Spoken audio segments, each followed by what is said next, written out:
디퍼와 반포 난리 난 거 지금 아시지 않습니까? 50억, 그쵸. 84 50억 시대가 지금 왔는데 네. 이제는 좀 자신 있게 사라! 음. 라고 얘기를 하셔도 되지 않을까? 요즘 분위기 좀 어떻게 보시는지. 여기 지금 들어와 계신 분한테 물어보시면 바로 답 나와요. 반포 사실 수 있으세요? 아, 긁혔다. 긁혔어. 이게 지금 뭐냐면 네. 그 반포의 거래량 자체를 보면서 시장을 판단하는 건 좋아요. 네. 근데 그 속에서 흘러다니는 맥락을 잡아야 되거든요. 맥락이요? 네, 맥락을 잡아야 되는데 네. 그 맥락을 잡을 때 상승장 초반부 같은 경우에는 사실 강남을 먼저 보는 게 맞긴 맞아요. 네. 왜냐하면 제일 먼저 그걸 사니까. 이왕이면 좋은 걸 사니까. 네. 그래서 거기에 움직임을 보면서 살아야 되는 그 분위기가 번져나가는지를 보면 되거든요. 근데 그 단계를 지난 단계에서는 그 강남을 보면서 판단하는 영향도가 살짝 떨어지기 시작해요. 왜냐하면 강남의 가격들이 비싸지기 때문에 점점 사람들이 어느 순간 강남의 가격들이 안드로메다로 가버리거든요. 네. 즉 안드로메다에 올라가 버린 강남을 사는 사람들은 우리 세계 사람들이 아니란 사실을 기억을 못하고 있는 거예요, 지금. 그러니까 지금 현재 강남의 가격이 오른다라는 걸 보면서 강남을 살 수 있는 분들이 여기 몇 분이나 계실까? 아마 거의 없을 거예요. 그렇죠? 거의 없다는 얘기는 우리 동네 얘기가 아니에요. 미국의 얘기예요. 그냥 영국의 얘기라고. 근데 그걸 보면서 집값이 올라가기를 바란다라는 생각을 하고 있으니까 그걸 옛날에 적용됐던 그 법칙, 공식처럼 적용을 하고 있는 거예요. 키 맞추기, 갭 메우기. 네, 하고 있는 거거든요. 네. 근데 이미 그게 한 10년 전에 이미 그 갭을 메우고 올라가고 뭐 이런 과정에 있었던 그 강남의 모습과 지금의 모습은 좀 다르다. 그렇기 때문에 강남이 오른다라고 해서 그 뒤로 완전히 번져나가고 계속 오른다라고 하는 공식이 맞아떨어지는 게 아니라 지금 현재 상황에서는 우리가 이미 상승장 때 한번 겪었던 큰 분위기, 그리고 이미 돈은 많이 없고 조금 뭐가 예를 들어 정부의 규제나 이런 것들이 오게 되면 바로 감기 걸릴 수 있는 그런 시장 상황에서 강남의 움직임을 보면서 한다? 제가 볼 때는 강남의 움직임이 아니라 이 요즘에 마용성에서 좀 번져나간다고 그랬잖아요. 네. 이제부터가 포인트예요. 이제부터 옆으로 가는 상황에서 진짜 많은 실수자들이 사려고 이제 덤벼들기 시작하느냐와 두 번째, 정부가 이거 지금 강남 올라가는 거 봤잖아요. 강남 올라가는 상황을 보면서 가만히 있는 정부 그동안 보셨냐 이거예요. 아, 그렇긴 해요. 맞아요. 근데 왜 그 얘기들을 안 하냐고요. 그러면 정부가 뭔가 또 이거 좀 건드려야 되나 라고 해서 뭐가 하는 경우에 안드로메다에 계신 분들은 돈 많은 분들이니까 정부가 규제를 하든 안 하든 상관없어요. 근데 안드로메다 밑에 지구에서 살고 있는 우리들은 대출 규제나 뭐 기타 규제가 딱 들어오면 우리 그냥 딱 스톱 걸릴 거 아니에요. 그 부분에 대한 우려를 가지고 항상 얘기를 하는 건데 그 부분에 대한 얘기가 나에 대한 얘기거든요, 진짜. 근데 왜 맨날 자꾸 우리 세계가 아니라 안드로메다 세계만 가지고 얘기를 하느냐. 제가 그 얘기를 하는 거예요. 이게 지난 상승장과 좀 비교를 해보면 강남이 가고 이렇게 순차적으로 온기가 퍼져나가면서 밑으로는 분당과 경부라인 쪽, 위로는 이제 뭐 노도관까지 멀리는 네. 뭐 이런 식으로 이제 온기가 퍼져나간 것처럼 한강벨트 따라서 이번에도 안 좋아질 조건들이 거의 다 이제 해소가 되지 않았느냐. 9월부터 이제 금리 인하도 한다고 하고, 물론 이제 시중금리랑 또 좀 차이가 있지만은, 네. 금리 뭐 낮아질 것만 남아있고, 공급 뭐 없는 거 뻔히 알고 있고, 전세가 지금 이렇게 올라가고, 차 올라가고 있고, 뭐 경기는 조금 안 좋습니다만, 뭐 그런 건설사 경기라든지 이런 거는 뭐 여전히 리스크가 있습니다만, 안 좋아질 수 있는 상황들이 점점 많이 해소가 되고 있는 상황. 네. 과거는 이게 특별히 달라 보이는 게 있을까라는. 과거를 좀 공부하시고 그런 얘기를 했으면 좋겠어요. 공부 하나도 안 해놓고 지금 아는 체 하고 있는 거라니까. 요즘 들어서 제가 세게 하는 가장 큰 이유 중에 하나가 뭐냐면 네.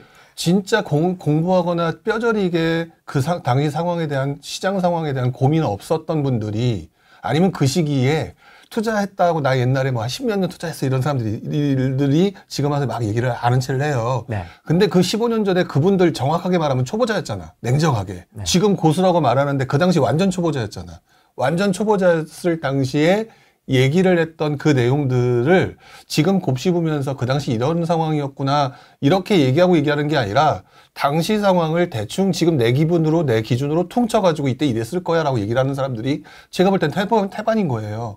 왜냐하면 강남이 오르고 있고 옆으로 번져나가고 있는 모습이 지금 나타나고 있잖아요. 네. 나타나고 있으니까 키 맞추기다. 제가 말했던 갭 메우기다. 이런 현상이다. 그러니까 옆으로 갈 거다. 그리고 이제 전세 가격이 올라가고 뭐 이렇게 되니까 이렇게 될 거다. 이 공식들을 본인들이 그 당시 상황에 맞춰서 고민한 적이 없기 때문에 그딴 소리 하는 거예요.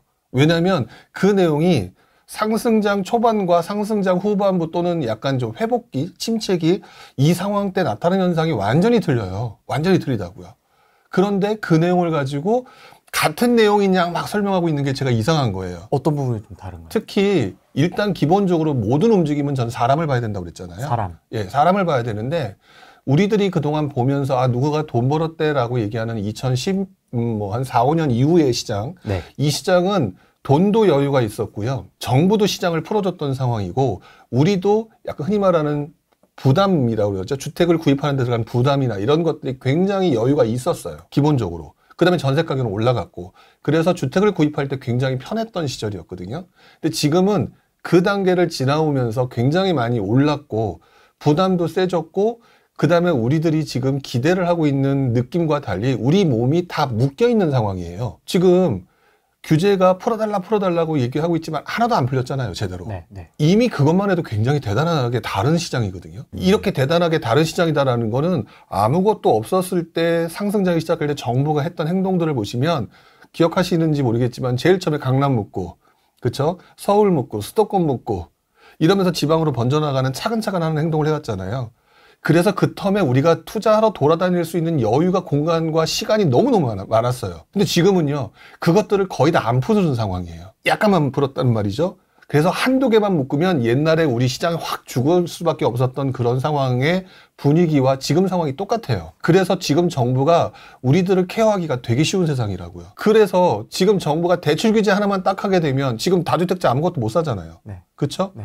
뭐 매년 못 사니까 지금 이걸 가지고 뭐 취득세 풀어달라, 양도세 완화해달라 이렇게 징징대고 있는 가장 큰 이유가 사고 싶은데 못하니까 그런 거잖아요. 이 말은 시장 전체로 놓고 보게 되면 실수요자와 다주택자들이 같이 집을 사는 시장이 상승기인데 얘네가 다 묶여 있단 말이에요.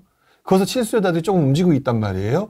이걸 보면서 다주택자들이 그동안 돈 벌었던 눈의 시각으로 시장을 보지만 다주택자들은 어차피 묶여 있고 실수요자들 뭐 DSR부터 시작해서 뭔가 규제가 딱 걸리면 얘네들도 사실 다주택자가 새 가슴이에요? 아니면 실수요자가 새 가슴이에요? 실수요자가 새 가슴이거든요. 실수요자 분위기 확 꺾인다고요. 그게 바로 2009년 9월 달에 수도권 DTI 규제예요. 왜 지금 막 집값이 올라간다 이렇게 얘기하는 사람이 그 당시 상황에 대한 얘기를 왜 안 하고 있느냐. 우리 그 당시에 2009년대에 다 묶여 있었단 말이죠. 약간 풀려 있었어. 2008년에 금융위기 때문에. 많이 풀렸다라고 하지만 메인이었던 다주택자 규제라든지 취득세라든지 이런 것들이 쉽게 양도세라든지 이게 풀리지 않았던 상황이거든요. 뭐 조정적 이런 것들은 해제가 됐었던 상황이지만. 네. 그러다가 2009년도 초반부터 집값이 상승하기 시작하고 서울 뒤집어지고 강남 뒤집어지고 그때 갭매혹이 나타나고 이러면서 바로 1년 전에 집값이 올라가는 걸 보면서 못 들어갔던 사람들이 다시 시작이다라고 해서 눈 다시 돌아가서 미친 듯이 들어오는 시장이 만들어졌고 그때 정부가 딱 하나 대출 규제 딱 하나 했는데 그냥 시장 무너져 버렸단 말이죠. 그게 왜 그랬느냐? 우리들이 몸이 이미 다 묶여 있었단 말이에요. 근데 지금 얘기하는 사람들 자세히 보게 되면 상승장 초반에 아무것도 안 묶여 있고 묶여도 서울 규제하고 다 어디 규제하고 다 그 규제가 점점 번져나가는 시간의 여유가 있고 돈도 여유가 있고 대출도 자유롭게 할 수 있는 세상인 것처럼 표현하면서 막 지금과 그때를 비교를 하고 있다. 경험 없으니까 그딴 소리 하고 있는 거 아니냐. 그러니까 제가 이게 화가 나는 거예요. 지금은 그러니까 예전과 달리 제가 요즘 세게 얘기하는 가장 큰 이유 중에 하나가 뭐냐면 지금 무너지는 경우 제가 잘못해서 삐끗하잖아요. 재기불능이에요. 아, 그 정도로 지금 위험합니까? 왜 그러냐면 가격이 비싸단 말이에요. 네. 가격이 비싸거든요. 시장이 꺾이고 나건 안 나건 이때부터는 어떤 사람이 나타나냐면 여유 있는 사람들이 영끌해서 무너진 사람 물건들을 가져가는 시장으로 바뀌어요. 그러니까 시장이 올라가느냐 떨어지냐가 중요한 게 아니에요. 많은 분들이 시장이 올라가느냐 떨어지느냐를 가지고 얘기를 하시는데 진짜 투자자는 시장이 오르거나 떨어지는 거 관심 없어요. 오르면 오르는 거에 맞춰서 분위기에 맞춰서 옆 동네도 가고 모두 어느 동네도 가고 해서 그거에 맞춰 투자를 하면 되는 거고 시장이 꺾이면은요. 직전에 아무것도 모르고 리스크 관리할 줄 모르고 들어왔다가 이자 내기 바쁘고 뭐 헉헉대다가 무너진 애들 물건 싸게 사가지고 그걸로 나중에 수익 내면 그만이거든요. 그래서 시장이 상승이냐 하락이냐가 그렇게 중요한 게 아닌데 이왕이면 돈을 많이 벌기 위해서는 상승장이냐 하락장이냐를 보는 거예요. 근데 우리들이 지금 보는 사람들을 보게 되면 상승장이냐 하락장이냐에 너무 꽂혀서 있다라는 거지. 그걸 보면서 이제 2009년도에 그 DTI 규제 이후에 무너지는 분들이 언제 나왔냐면 2012년에 나와요. 그래서 서울의 강남부터 시작해서 진짜 많은 동네가 떨어졌던 게 2012년이었고 그때랑 똑같이 된다라고 제가 얘기하는 게 아니라 지금 시장에서 많은 사람들이 생각을 상승장 초반부에 많은 사람들이 했던 얘기를 가지고 머릿속에 그걸 기준으로 잡고 있다 보니까 기준과 시장 상황이 달라졌는데 당신네들 너무나 기준을 잘못 잡고 있는 것 같다. 그러니 제가 그 부분에 대해서 경고를 하고 싶은 거예요. 제가 그동안 얘기를 하면서 가능하면 말조심을 하려고 하고 조심하려고 했던 가장 큰 이유가 네. 돈을 벌게끔 해주는 사람들을 위해서 제가 얘기를 하고 등장한 게 아니라 뭔가 바닥에서부터 올라오려고 하는 사람들한테 뭔가 희망을 주고 도움을 주는 역할을 하는 게 맞겠다라고 했던 건데 지금 시기가 잠깐 잘못 삐끗하게 되면 여기서 더 올라가는구나 착각해서 정부가 규제 나왔을 때 무너지는 사람이 발생하기 되게 쉬운 시기다. 그 부분을 강조하고자 하는 건데 그 얘기를 자기 기준대로 받아들이면서 불용이 하락론자로 바뀌었네. 부터 시작해서 쟤는 무슨 말 하는지 모르겠어 등등 막 되게 다양한 얘기들이 나오고 계시더라고요. 다 정립해 놓으셨군요. 다 알고 계셨군요. 다 알고 있죠. 이런 추세가 이어지다 보니 지금 상반기부터 계속 지금 이게 뜨겁게 지금 계속 가고 있지 않습니까? 그러면 네. 이게 당연히 하락장에 대한 기억도 조금 있을 것이고 최근에 있었으니까 너무 그렇게 무리하지 않는다면 뭐 규제가 일부 나온다고 해도 무너지기가 쉽지 않을 것 그렇죠. 같은데. 그러니까 제가 말하는 것들을 여러분들이 듣기 편하거나 내가 듣기 그러니까 생각하는 대로 받아들이셔서 그런 건데 네. 저도 상승론자예요. 지금 그 전문가분들이 나와서 말씀하시는 것 중에 대표적인 것들이 금리가 인하가 될 예정이고 그다음에 전세 가격이 상승할 예정이고 기타 등등 되게 많은 얘기들을 하면서 올라갈 거라고 얘기를 하고 계시잖아요. 네. 근데 그분들이 그 얘기는 하는 거는 저랑 똑같아요. 근데 저는 그 중간에서 발생할 수 있는 시간적 텀, 그게 생각보다 길어질 수도 있다가 제 경험이거든요. 근데 지금 그것들을 얘기하시는 분들을 보게 되면 앞으로 1, 2년 안에 뭔가가 막 뒤집어지면서 완전히 바뀔 것처럼 얘기를 해. 그러면 사람들이 사고 싶죠. 사고 싶어 한다는 거지. 근데 이 사고 싶어 하는 그 시기에 정부는 아직 무기가 있어요. 대출 규제라는. 그렇기 때문에 그 상황에서 발생됐던 아까 영끌이나 이런 것들이 무너진 사람들이 있었고 사실상 그때 장기적으로 보게 되면 결국 우상향되는 그 프로세스는 변함이 없을 거다. 그래서 제 얘기가 누군가에게는 하락론자처럼 들리는 거고 누군가는 지금 되게 위험하다라고 들리시는 건데 저도 얘기 자체는 상승이라니까요. 상승인데 여러분들이 실제로 투자를 해보면 우리 가끔 그런 얘기 하죠. 야, 실전 투자자는 달라. 왜? 현장에서 무언가를 봤던 사람들이니까. 실전 현장에서 앞으로 2, 3년간 일어날 현상들을 보게 되면 그 와중에 그냥 한 1, 2년 안에 바로 오를 거야라고 착각하기보다는 되게 다양한 현상들이 나타날 거기 때문에 리스크 관리는 해야 되는 것 같다. 그 리스크 관리 중에 대표적인 게 저는 시간이라고 봐요. 지금 많은 분들이 그걸 듣기 원하고 싶은 소리가 뭐냐면 앞으로 집값이 바로 오릅니다. 빨리 내가 들어가 사세요. 시원하게 부장님이 사라 이거. 네, 이거잖아요. 듣고 싶어요. 그거를 원하시거든요. 네. 근데 그거 아는 놈 한 놈도 없어요. 왜 이렇게 다들 아는 체 하지? 한 놈도 없어. 나도 모르겠어. 근데 그걸 중기나 장기로 보게 되면 네. 올라가. 상승한다고요. 그 상승하거든요. 그러니까 그 안에 시간이 길어질 수도 있고 짧아질 수도 있구나라고 하는 생각에 그 상승이라는 기본 장기적 틀 안에 상승하는 장기적 틀 안에 있는 그 시간 안에서 잠시 어떤 상황에선 좀 지연될 수도 있고 떨어질 수도 있고 애매할 수도 있는 상황이 만들어지는데 이 상황에 소용돌이 속에서 누군가는 거기서 소용돌이에 휘말려 죽는단 말이에요. 근데 그 죽는다는 얘기를 하는 거를 사람들이 안 해. 왜? 경험해 본 적 없으니까. 근데 제가 얘기를 하게 되면 이런 얘기를 하잖아요. 얘기를 하게 되면 또다시 여러분들도 경험한 적이 없잖아. 그러니까 무슨 말 하는지 모르겠는 거야. 아니면 하라는자 그렇게 보시는 거죠. 근데 제가 계속 얘기하는 것 중에 저 지금까지도 계속 변함이 없는 것 중에 하나가 상승이라고 하는 기간 안에 네.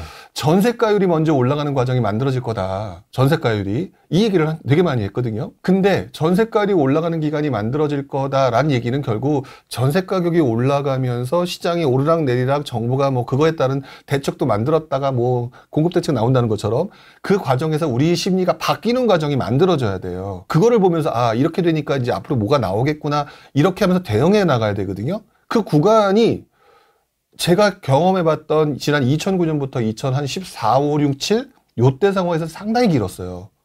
즉 사람들이 안 움직였단 말이야. 전세 가격이 70%, 80%까지 올라가는데 안 움직여요. 당시에.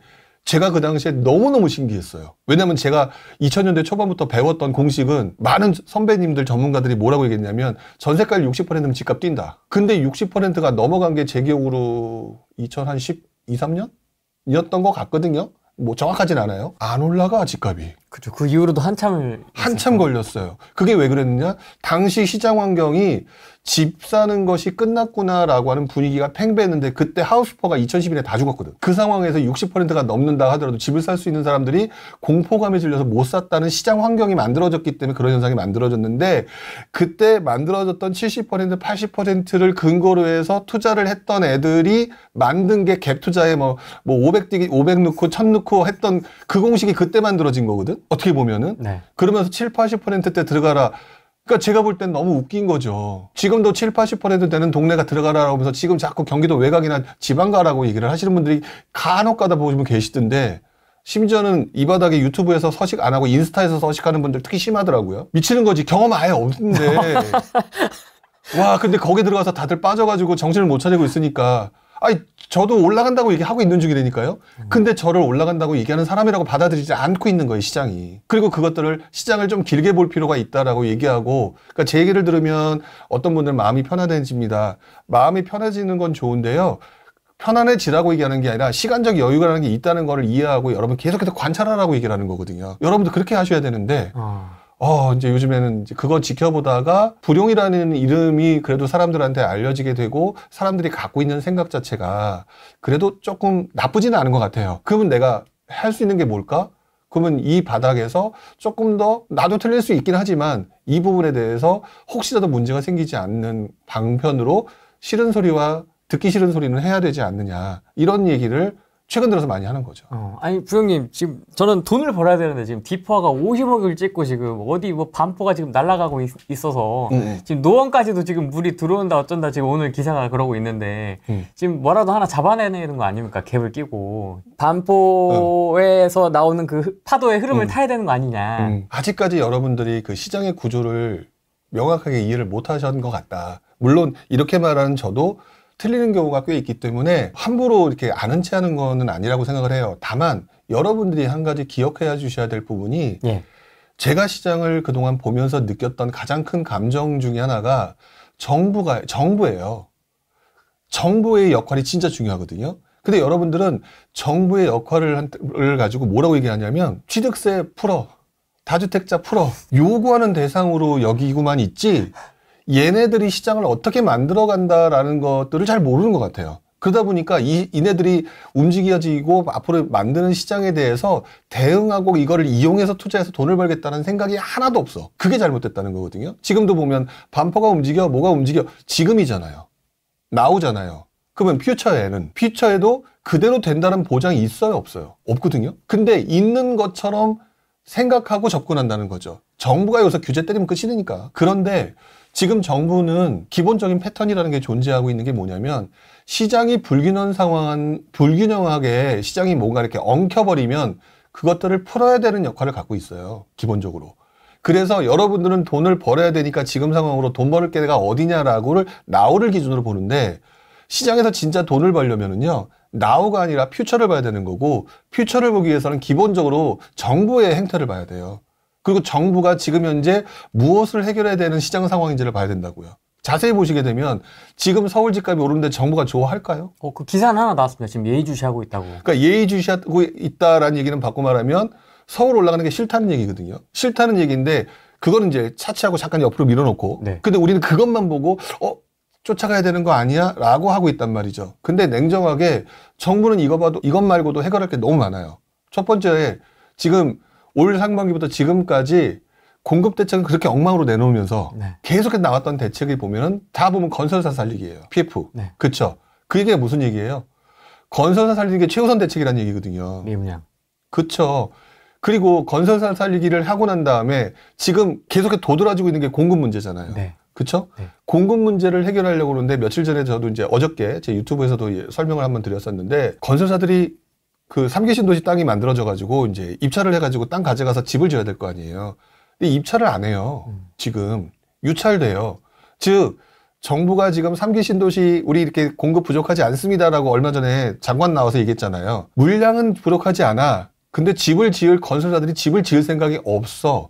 그러면 집을 짓도록 만들어야 되거든요. 근데 건설사들이 하는 얘기를 잘 들어보시게 되면 나 힘들거든. 나 이거 사고 이거 지으려면 이거부터 해결해 줘야 되는데 라고 얘기하는 내용을 자세히 들여다보시면 분양가 상한제를 폐지해달라. 그쵸? 지방에 있는 그 시장 활성화시킬 수 있도록 해달라. 오피스텔 주택수 제외해달라. 등등 되게 많은 얘기가 나오고 있어요. 이 얘기는 결국 앞으로 시장은 서울이라고 하는 그 기본적인 틀 속에서 집값이 오르나 떨어지냐가 아니라 정부는 얘는 일단 예의주시하고 있다라고 해놓고 얘가 우선순위가 아니라 그 옆에 문제가 가장 많은 지금 건설 살리기, 비아파트 부분, 공급 부족 이것들과 지금 지방과의 서울과의 양극화 이것들을 해결하기 위해서 제가 볼 땐 다음번 수순은 두 가지예요. 비아파트 부분 공급이 지금 엉망진창이잖아요. 그러려면 비아파트 해결해 줘야 되고요. 건설사를 살리기 위해서는 지방을 살려야 돼요. 이 두 가지 대책으로 흘러가게 될 것은 다 자명한 이치다. 근데 여러분들 제가 이렇게 말씀드리는데 무슨 말인지 하나도 모르는 사람 한두 명이 아닐 거예요. 왜? 여러분들은 투자는 시장을 보면서 해야 된다라고 하는 그 논리를 전혀 모르고 계시다는 거지. 고수를 보러 할 줄은 아는데 고수가 말하는 사람들이 어느 동네라고 얘기하는 걸 원할 뿐이지 자기네들이 고수가 될 생각들이 별로 없어요. 어떤 거 쉽게 가려고 해. 그러니까 저희 같은 사람한테 또 당하는 거예요. 뭐 이분의 댓글이 뭐라고 하는 건 아니고 이분 댓글 하나로 좀 뭔가 딱 정리가 되는 것 같습니다. 오피스텔 가자. 그 아까 이제 오피스텔 규제에 관련돼서 풀릴 것 같다라고 이제 얘기를 하시니까 오피스텔 가자 이렇게 딱. 근데 한 가지는 조심하셔야 돼요. 주력재와 대체재 시장은 사이클이 길고 짧음이 다르다. 이미 여러분들 아파트를 올라가고 생숙 올라가고 봤지만 짧죠?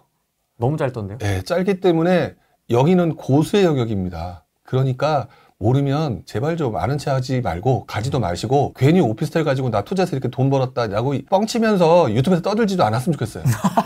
너무 가짜들이 많아. 유튜브로 뭐 오피스텔로 돈 이렇게 벌었어요. 딱 듣다 보면 어이가 없어. 되게 많은 고수인 것처럼 얘기하는데 오피스텔은 대체 시장이기 때문에 그걸로 계속해서 돈 벌 수 있는 시장이 될 수가 없어요. 없어요. 수익형 투자로서의 가능성은 인정을 하겠으나 그걸로 시세 차익형 투자인 것처럼 설명하시는 분들도 가끔 있거든요. 가만 안 놔둘 거예요, 나중에 이제. 왜? 시장이 그렇게 시장을 가게끔 끌지 않고 주력재 시장을 기준으로 해서 움직이게 하기 때문에 그렇거든요. 그래서 오피스텔 시장이 움직일 거라고 얘기는 제가 오피스텔 빌라 시장은 제가 재작년부터 얘기를 했어요. 재작년 하반기부터. 아마도 비아파트 부분에 제가 아마 거의 처음 얘기했을걸요. 2009년도, 10년도 그때부터 과거 시장의 그런 것들을 보면 비아파트 부분은 움직일 거다. 근데 그 비아파트 부분이 가장 큰 문제가 사이클이 짧다. 고수가 아니면 함부로 들어가지 마라. 제가 그렇게 얘기를 했었거든요. 그리고 그 내용이 2년이라고 하는 시간이 이제 횟수로 2년이고 한 1년 반 정도 된 것 같아요. 이제 되니까 그게 뭔가 보이기 시작하잖아요. 이게 항상 시장의 구조를 이해하게 되면 그게 만들어지는 상황이 이제 예측이 되고 보이게 되는 건데 네. 그 부분을 가지고 보게 되면 이제 1년 반이 지났으니까 다시 한번 얘기를 할 수 있는 거죠. 오피스텔 그렇게 해서 사람들이 또 이거 투자해야 되나요? 뭐 해야 되나요? 이렇게 질문하겠지만 생각보다 짧을 거다. 그럴 바에는 어설프게 매도 시기 못 맞춰가지고 또 물리는 것보다는 주력재인 아파트의 시장 변화를 좀 더 포커스를 잡고 지켜보는 게 훨씬 더 유리하다. 이렇게 말씀드리고 싶어요. 정부에서 관심 갖고 있는 건설사 살리기와 지방, 그다음에 비아파트 부분에 대해서 아무리 그걸 정리를 해도 수도권 아파트가 공급이 많아지는 건 아니지 않습니까? 교통정리가 되지 않잖아요. 그렇죠. 그 상승세는 지속될 것 같은데. 그게 바로 수학 공식이라는 거죠. 그러니까 거기다 제가 양념을 한번 쳐볼게요. 네네. 공급도 부족하고 뭐도 부족해. 올라가는 게 정상이잖아요. 수학 공식으로는 그 말이 맞죠. 근데 정부가 DSR 규제 부분을 한다라고 하게 되면 돈 벌 수 없다라고 하는, 그 다음에 내가 살 수 있는 가격대가 괜찮은 물건들 서울 중심부로 가야 되는 살 수가 없다라는 게 느끼게 되면 투자자 말고 실수요자가 지금처럼 살려고 들까요? 잠시 또 멈출까요? 올라간다는 확신이 좀 더 세면 어떻게든 좀 더 끌어오지 않을까요? 아니 그거는 내 위주로 보는 거지. 왜냐하면 그건 내가 보고자 하는 관점에서 올라간다라고 하는 거를 지금 희망끈을 안 놓는 건데 지금 자세히 보시는 게 이 시장을 움직이는 게 우리가 아니에요. 정부예요. 아니 정부의 움직임하고 시장의 사람들의 움직임을 봐야 된다고 제가 그렇게 얘기하는데 지금 이러니까 올라가는 게 아니냐? 그거는 내가 돈 벌고 싶은 마음인 거지. 그러니까 제가 얘기하는 건 항상 그거예요. 그 마음은 알겠으나 네. 시장을 움직이는 건 내가 아니에요. 그래가지고 지금 이 마음이 계속해서 강해져가지고 조금 더 사는 사람들이 듣고 생각보다 안 움직여. 그러니까 생각보다 자꾸 올라가라고 하게 되면 정부가 가만히 있겠냐고요. 가만히 안 있겠다라고 믿는 분이 계실까요? 가만히 있지 않을 거라는 거 당연히 알잖아요. 그러면 결국 또 꺾이는 거라고요. 그게 계속 반복될 거라는 거죠. 근데 그럼에도 불구하고 돈 있고 여유 있고 무주택자고 뭐 이런 분들한테는 제가 계속해서 하라고 얘기를 하거든요. 근데 지금 여기 계신 분들 중에 상당수가 아마도 다주택자이거나 또는 이주택자로 해서 갈아타기를 원하시는 분일 거예요. 맞습니다. 그쵸? 그분들 있잖아요. 그분들은 그렇게 하면서 올라가야 되잖아요. 그쵸? 네. 올라가야 되는데 시장이 꺾인다라면 막말로 사는 게 맞을까? 이런 느낌 들지 않겠어요? 그리고 기본적으로 투자에 있어서는요, 정부가 밀어주는 곳에 올라타야 되는 거예요. 기본적으로. 정부가 못 잡아서 안 다린 거에서 아니야 라고 희망 고문을 갖고 들어가는 사람들처럼 바보인 사람들이 없어요. 근데 왜 과거 문정부 때는 왜 찍어줬지 않습니까? 규제 한 대를 들어갔어야 된다고 하면서. 잘 보시면 네. 그것도 특정 시기만 가지고 그것들을 갖다 전체 공식화 시킨 거예요. 아, 그렇습니까? 왜 그러냐면 제가 처음에 뭐라고 했냐면 기본 메인은 그거예요. 정부가 규제를 강하게 못한다가 메인이에요. 왜? 규제를 강하게 하면 제일 쉬운 방법이 뭐예요? 부동산 가격이 막 올라. 그러면 제일 먼저 해야 되는 게 규제를 해야 되는 거잖아요. 규제할 때 저 같으면 이렇게 하겠어요. 전국 거래 금지. 근데 말도 안 되는 짓이잖아요. 네. 그게 왜 그러냐? 실제로 부동산 규제를 완벽하게 하려게 되면 그냥 거래 금지가거나 이렇게 거래 자체를 못하게 하면 되거든요. 근데 하는 걸 보면 찔끔찔끔해요. 서울 강남 3구, 강남 4구 하다가 서울로 했다가 그 다음에 경기도의 중심부 했다. 뭐 성남이나 과천 같은 거 했다가 그 다음에 안산, 수원하고 그 다음에 또 평택하고 이렇게 갔죠. 네. 뭐냐면 정부는 규제에서 시장을 엉클어뜨리는 걸 싫어한단 말이에요. 그렇기 때문에 지금 그 말이 정부가 시장을 엉클어뜨리기 싫고 규제라고 하는 걸 차근차근 해나가면서 시장이 급변하는 걸 막기 위해서 하는 행위를 우리가 이용해서 투자하는 방법이 그 방법인 거예요. 그런데 지금 상황에서는 정부가 다 묶여 있는 상황이기 때문에 대출 규제가 딱 하나만 있는 거거든요. 그렇기 때문에 지금 상황에서 아마 대출 규제를 또 한 번 하게 되면 순식간에 분위기가 달라질 가능성이 있어요. 그렇기 때문에 옛날 기준으로 이렇게 되면은 뭐 어떻게 된다라고 하는 거. 지금 많은 분들이 얘기하는 공식들이 상승장 초반부터 후반에 알려져 있는 기본 공식들만 가지고 자꾸 생각을 하고 판단하시는데 이 시기는 그 공식이 잘 안 맞는 시기라고 전 봐요. 그 왜 또 안 맞느냐? 여러분들이 경험한 적이 없어. 그러니까 지난번에 내가 지난번에 보니까 2017년에 2020년에 이랬어. 나 때는 말이야 이러고 있잖아요. 그러고 지금 얘기를 하고 있는 거거든요. 네. 저도 그때를 아는데 저는 그 다음에 그걸 얘기하는 거예요. 근데 있잖아 2009년엔 이랬어. 이건 어떻게 설명할 거야? 지금 이러고 있는 거예요. 그래서 그 점을 좀 조심해야 되는 거죠. 여러분들을 기본적으로 투자는 어차피 뭐 부동산 하는 분들 많이 얘기하는 것 중에 장기 우상향이라고 그러잖아요. 네. 그래서 무조건 하셔야 되고 시기에 따라서 많이 하느냐 적게 하느냐에 다를 뿐이거든요. 지금은요 많이 하는 게 아니라 쟁여두는 시기예요. 돈을. 왜 그러냐면 지금 돈을 쟁여두는 시기는 시장이 상승장 초반도 아니고 상승장 후반을 지나서 이게 시장을 살려야 되나 말아야 되나 기타 등등 정부도 혼란한 시기고 공급 부족이나 이런 것들 때문에 뭐 모두 해결해야 되고 되게 복잡한 시기라 차근차근 만들어가면서 무언가를 방향성을 이제 새로 잡아가는 거거든요. 거기를 근거로 해서 내 통장에 돈이 있는 거를 가지고 어느 시기에 정부가 밀어주는 쪽에 올라타야 되겠다라고 하는 시기인데 여러분들이 가지고 있는 속마음이 뭐냐면 여러분들은 상승장에 이미 경험하셨잖아요. 통장에 돈 있는 걸 못 보는 거. 네.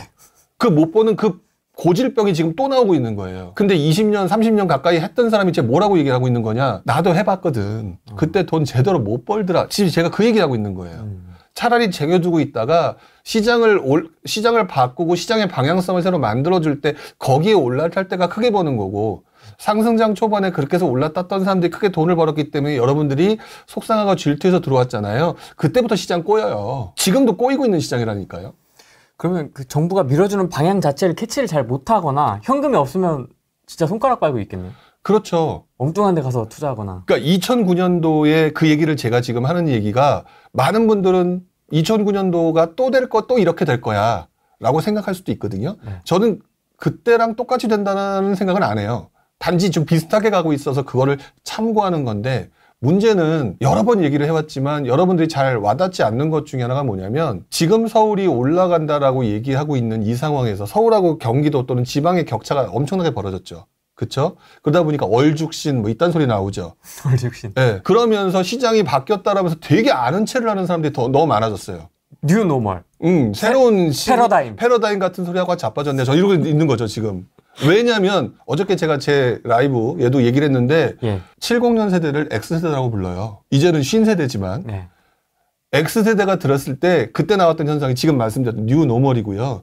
얘네들의 예전에 없었던 시대와 이제 조금 먹고 살면서 조금 사고방식이 바뀐 새로운 세대의 패러다임 어쩌고 저쩌고 하면서 저희 세대를 되게 다르게 표현했거든요. 나이 머리가 똑같아. 그때 저희들은 신축 안 좋아했을 것 같으세요? 그냥 사람의 본능이에요, 신축 좋아하는 거는. 근데 돈 없으면 얼어 죽어도 신축, 얼어 죽어도 전세 가거나 얼어 죽으면 어쩔 수 없이 구축하게 되어 있는 게 본능이라고요. 그러니까 저는 그 말 자체가 웃겨요. 나도 제가 처음 투자를 했던 97, 8년도 이때 어떤 사람이 구축 살려는 사람 없었어요. 신축이 쌌으니까 신축 샀어요. 그래서 그때 2000년대 초반에 그때 분위기를 자세히 보시게 되면 또는 그 뉴스 기사 뒤져보세요. 신축 선호현상 강화됐다는 내용이 나와요. 그 당시 상황에 대해서 그런 상황, 그 다음에 요번에 2014년, 5년, 6년 해서 2019년도 요때 서울 아파트, 서울 신축 사라라는 현상 나왔죠. 매번 반복되는 현상을 저는 지금 벌써 이번에 뭐 최소한 2번에서 3번 정도를 지금 반복해서 보고 있는 중이거든요. 그런데 저는 그냥 입 다물고 있어요. 원래 이런 거니까. 근데 이번에 처음 본 사람들이 되게 아는 척하면서 얘기하는 느낌인 거예요. 얼죽신 좀 있으면 보세요. 그리고 제가 예전에도 그랬지 않나요? 2019년, 20년도에 다들 서울에 신축 사라라고 했을 때 갭매우기 일어날 때니까 구축으로 점점 가세요. 라고 아마 호랭이 TV에 나와서도 제가 얘기했을 텐데 그거는 왜 기억을 못 하시나요? 그러니까 본인이 복귀를 제대로 못 하신 거예요. 그러니까 저는 그 시장 자체가 바뀔 거다라고 하는 부분을 인정하긴 하는데 지금 뭐 뉴 패러다임이다라고 얘기하기에는 결국 공급 물량이 얼마나 많거나 적느냐에 따라서 달라질 뿐 사실 앞으로 신축이 이렇게 오른다? 지금 이렇게 서울하고 지방이 벌어져 있다라고 한다면 정부의 역할이 바로 여기서 나와요. 균형하게 만들어야죠. 그래서 항상 자세히 보시게 되면 서울 아파트만 놓고 보게 되면은요. 서울 아파트 신축이 달리잖아요. 그러면 나중에 구축이 메꿔요. 메꾸면 구축 아파트 살고 있는 사람은 어떻게 돼요? 신축 가고 싶지. 갈아타기 하고 싶지. 일로 가. 그거 또 올라가거든? 또 따라가. 이게 지금 현상이고 지금 떨어졌다가 이제 조금 시장의 분위기가 바뀌려고 하니까 집을 사야 되는데 가격이 떨어졌잖아요. 그럼 신축이 싸졌잖아. 신축이 싸졌으니까 신축에 들어가려면 사람들이 많은 게 지금의 현상인 거예요. 다음엔 다시 구축이 올라가는 현상이 만들어진다니까요. 이 현상이 기본인데 여기서 대놓고 뉴 노멀 이러면서 막 사람을 헷갈리게 만드는 거예요. 제가 그래서 예전에 효성이 TV에 나왔을 때 2019년, 20년 요때 막 다들 서울 신축 사라, 책에서도 서울 신축 뭐 이런 거 사라라고 얘기할 때 씩 웃으면서 그때 얘기했던 게 그거잖아요. 구축도 오를 텐데요. 똑같은 현상이 반복된다고. 이게 본질을 이해하고 있으면 그걸 이용해서 여러분들은 신축 살고 싶은 게 본질이세요? 수익 내고 싶은 게 본질이세요? 수익이죠. 수익이잖아요. 그러면 구축이냐 신축이 뭐가 중요해요? 불균형한 대상을 찾아서 투자한다가 그게 메인이거든요. 그러니까 여기서 듣는 얘기에 막 그 탕후루처럼 오늘 제목이 탕후루던데 탕후루처럼 지금 눈에 보이는 달콤한 얘기만 하는 그것 배제하고 본질에 집중해라라고 얘기를 하는 거예요. 트렌드 쫓아가기. 트렌드요? 되게 중요하게 생각해요. 그러니까 저도 한때는 트렌드 X세대였다니까요. 탕후루. 지금은 항상 이거는 일종의 패턴인데 시장이 처음에 움직일 때와 후반부에 움직일 때를 보게 되면 정부가 운영하는 기조를 보게 되면 처음에는 조정지역과 같은 투기지역과 같은 지역 규제로 갔다가 나중엔 대출 규제로 가요. 지금이 대출 규제를 통해서 빠르게 시장을 조율하려고 하는 목적을 가지고 있다고 봐요. 지금 산적한 게 많단 말이지. 좀 더 빠르게. 그렇죠. 왜? 지금 이미 다 묶여 있어도 다주택자들 지금 입만 살아있고 다 온몸이 묶여 있는 거잖아요. 맞습니다. 그래서 다주택자를 보면서 정부 입장에서 딱 보면 얘네들 묶여 있으니까 옛날처럼 이렇게 막 사고 치는 애들이 아니거든. 뭐 없네? 그러니까 씩 웃으면서 우리들은 막 풀어줘 다주택자 풀어줘 징징징. 아유 시끄럽고. 일단 빠져 있어. 근데 지금 실수요자를 걸 수 있는 거는 딱 조정적 이런 거 다 필요 없다니까요. 대출 규제니까. 그래서 조정적이나 이런 게 아니라 대출 규제예요. 이건 100%예요. 제가 볼 때는. 내가 정부 당국자라고 해도 지금 산적해 있는 공급부터 시작해서 기타 등등 전세가격 이런 거 해결하려고 하는데 얘네들을 가지고 차근차근 규제를 어떻게 복잡하게 한다? 야 대출 걸어. 그리고 이거부터 해결하겠어요. 그리고 실제로 그래서 나타난 2009년의 현상이 DTI 규제란 말이에요. 그때도. 그러니까 저는 조정적 이런 거는 안 걸릴 거다. 또는 걸려봤자 약간 뻥카의 분위기가 나타나지 실제로 움직이는 조정의 역할은 대출 규제일 거다. 이미 우리는 더더구나 이 대출 규제의 무서움을 겪어봤어요. 네. 이번 시장이 꺾이게 된 가장 대표적인 게 2021년 9월 달에 대출 규제예요. 한 방에 그냥 한 방에 갔잖아요. 수요강에 싹 사라집니다. 그리고 제가 그때 뭐라고 했냐면 정부가 엄청나게 강한 무기를 가졌다라는 사실을 알게 되었다라고 제가 그 당시에 한번 얘기한 적이 있었는데 그게 뭐냐. 대출 규제를 걸게 되면 그냥 한 방에 조정이 가능하거든요. 그때 그리고 여러분들 그때 제일 심했던 게 뭐예요? 갭 투자잖아요. 그때 전세대출 규제했잖아요. 한 방에 갔잖아요. 한 방에 갔죠. 한 방에 갔단 말이죠. 이 한 방에 가서 내가 한 방에 무너졌던 일패의 경험을 가지고 계신데 왜 그걸 고킬 안 하시냐고. 대제는 줄 알았는데. 진짜. 응? 근데 또 이제 그때 그 힘들었던 상황을 또 잊어버리고 지금 무언가 또 이렇게 달라지니까 또다시 달콤한 누군가의 그 어떤 알고 보면 다 불량식품인데 이런 분들이 와서 막 뭐라고 해버리니까 그 다음에 여러분들이 아마 지금 헷갈리는 게 있을 거예요. 뭐냐면 많은 분들이 지금 상승장 초반이라고 얘기할 거예요. 오, 맞습니다. 그래서 제 말하고 안 맞는 것 같아서 제 말이 이해가 안 되실 거예요. 근데요, 상승장 초반이라고 하는 말에 휘말리지 마세요. 다 시작이라고 하던데요. 네? 그러니까 하락 끝. 자, 냉정하게 상승장 초반이라고 얘기를 하게 되면은요, 저는 이걸로 뭐 뭔가에서 돈을 벌고자 하는 욕심 자체가 그렇게 많은 사람이 아니기 때문에 그냥 톡 까놓고 얘기하는데 여러분 상승장 초반이라고 하면 돈 벌러 돈 들어올 여기 진입할 거예요, 안 할 거예요? 상승장 초반이라고 제가 얘기를 했다. 들어오시겠어요, 안 들어오시겠어요? 투자하러. 투자 갈. 오겠죠. 이 말은 역으로 말하게 되면은 이 바닥에서 존재하는 가짜 전문가들, 실제로 존재하는 가짜 전문가들이 돈을 벌기 위해서 여러분들을 유혹하는 용어로 상승장 초반이라고 쓸 수도 있다는 얘기예요. 상승장 초반이라는 용어를 써도 돼요. 왜 그런 줄 아세요? 상승장 초반이라고 하는 용어를 써도 되는 이유는 상승장 초반에는 더럽게 안 올라. 그리고 나중에 지나보게 되면 바닥을 찍는 상황이기 때문에 상승장 초반이었구나 하고 나중에 그게 확정이 돼. 여러분들이 알고 있는 상승장 초반, 그러니까 이번에 상승장 초반이라고 얘기하는 거 말고 우리 지난번에 겪었던 상승장 있잖아요. 상승장 초반이 몇 년일까요? 어려운 15년이라고 하시는 분도 있고요. 16년부터라고 하시는 분도 있고요. 뭐 어렵습니다. 맞아요. 제가 지금 그 얘기를 하는 거예요. 상승장 초반이라는 용어는 탕후루예요. 정확하게 표현하자면. 왜 그러냐? 나중에 지나고 난 다음에 알아요. 나중에 지나고 난 다음에. 근데 흔히 말하는 공식대로 하게 되면은요. 상승장 초반은 언제부터 시작되냐면 2013년도부터예요. 왜? 2012년도까지, 그러니까 우리 그래프, 네. KB나 이런 거 그래프를 보게 되면 2012년도에 바닥을 찍어요. 2013년도에 상승이 시작이 돼요. 근데요, 2013년도와 14년도, 15년도에 상승이라고 말하는 인간들이 단 한 명도 없었어요. 웬만한 사람들은. 그러니까 전문가들 말고 일반인들이. 왜 그랬느냐? 올라가지 않는데 무슨 상승장이야. 근데 그래프로 보게 되면 상승장이 맞아요. 왜? 떨어지던 게 멈추고 조금이나마 반등을 하기 시작했던, 그리고 본격적으로 거기다가 불을 끼얹어뒀던 것들이 전세 가격 상승과 2014년 박근혜 정부가 들어와서 그때 빚내서 집 사라, 그 다음에 9.1 부동산 대책, 그 다음에 분양가 상한제 폐지, 이런 것들이 쌓여가면서 그것들이 본격화되면서 눈에 보이기 시작을 했거든요. 그러면서도 우리 뭐 갭투자도 있고 무슨 분양권도 있고 청약도 있잖아요.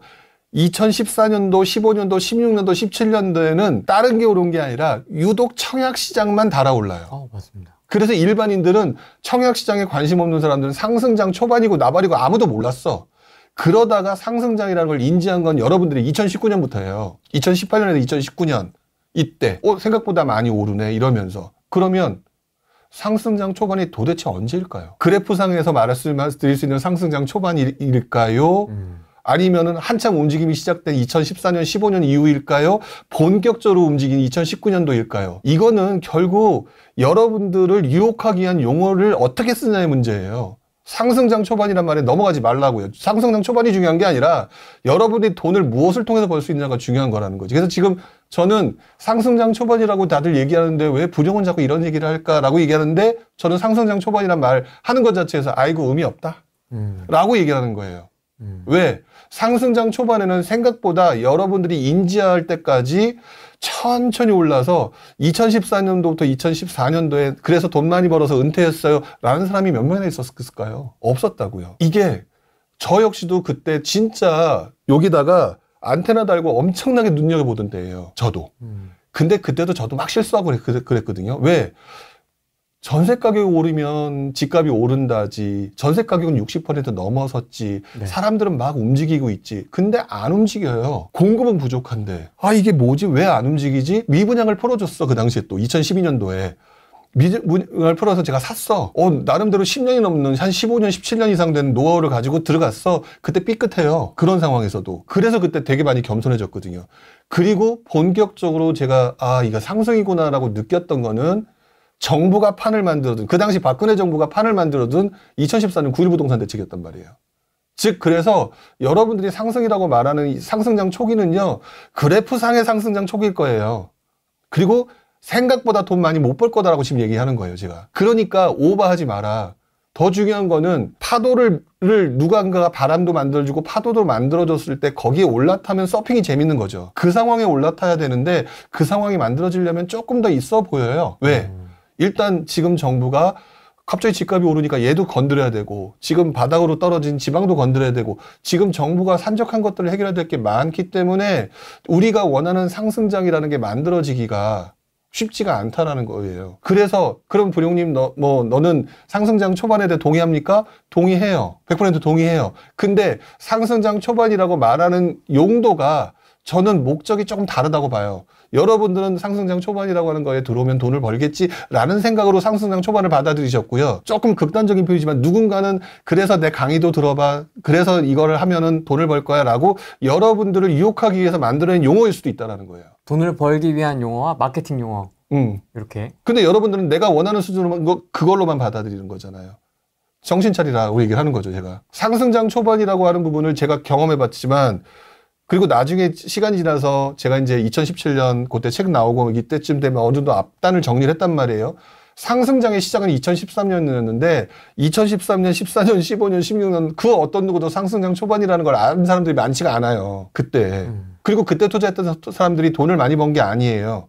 오히려. 그때는 또 전세가격 상승의 시기이기 때문에 갭 투자를 했던 사람들이 조금 돈을 좀 벌었던 시기인데, 갭 투자를 해서 돈을 벌었다고 해봤자 2천, 5천이었지 여러분들이 알고 있는 1억, 2억 이게 아니었다고. 그래서 돈을 버는 게 그다지 여러분들이 지금 가지고 있는 사고방식, 생각과는 상당히 많이 달랐던 시기다. 그래서 상승장 초반이라고 말하는 용어를 가지고 저도 동의는 하나, 그걸 가지고 여러분이 투자에 들어갈 만한 흔히 말하는 티핑 포인트? 그런 용어로 착각해서 받아들이지 말았으면 좋겠다.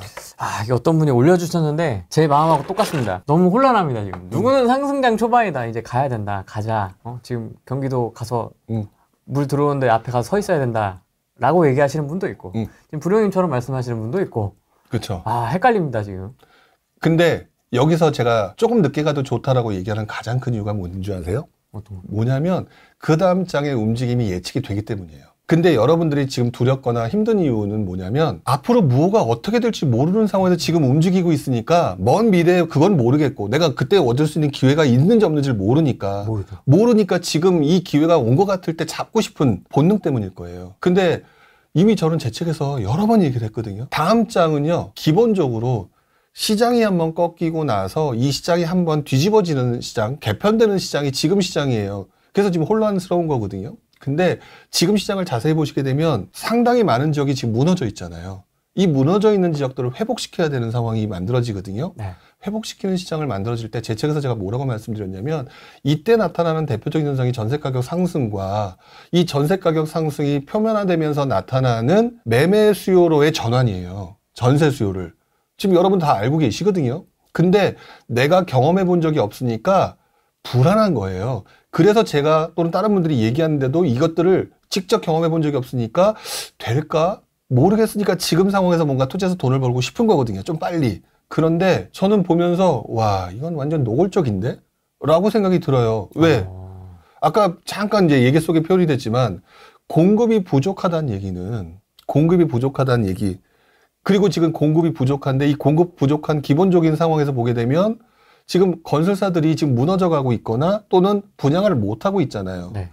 물론 어디서는 분양하고 있지 않습니까? 전체적으로 보게 되면 총량이 줄어들고 있단 말이죠. 이 상황이 만들어지게 되면 사람들은 무서워서 집을 못 사게 돼요. 그러면서 전세 가격이 올라가고, 전세 가격이 올라가는데 지금 이렇게 무너져 버리는 이 공급 구조의 붕괴는 붕괴는 그래서 지금 공급 부족, 그러니까 아파트 공급 부족의 붕괴거든요. 결국 그걸 아니까 지금 정부가 나서서 하는 소리가 비아파트 부분 가지고 얘기를 하는 거거든요. 비아파트 부분은 기본적으로 6개월에서 1년이면 공급량을 늘릴 수 있거든. 근데 이게 메인이 아니기 때문에 이것도 한계가 올 거예요.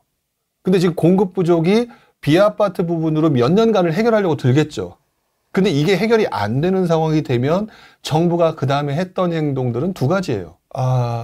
다주택자들은 모르겠고, 네. 이제 많은 사람들이 이제 그때 좀 분위기가 좀 안 좋았을 테니까, 실수요자 니네 또 한 번 해줄 테니까 한번 살래? 라고 얘기하면서 유혹하는 그런 정책을 만들면서 다주택자들이 그렇게 원하는 대출 규제 완화부터 시작해서 각종 세금 규제 완화 같은 것들이 점점 풀려나가기 시작하거든요. 그리고 여기와 더불어서 임대사업자와 관련된 제도들이 계속해서 뭔가 새로 만들어질 거예요. 이게 지난 30년간 단 한 번도 변화되지 않았던 똑같은 패턴이에요. 뭐 맞네, 카드가. 많구나.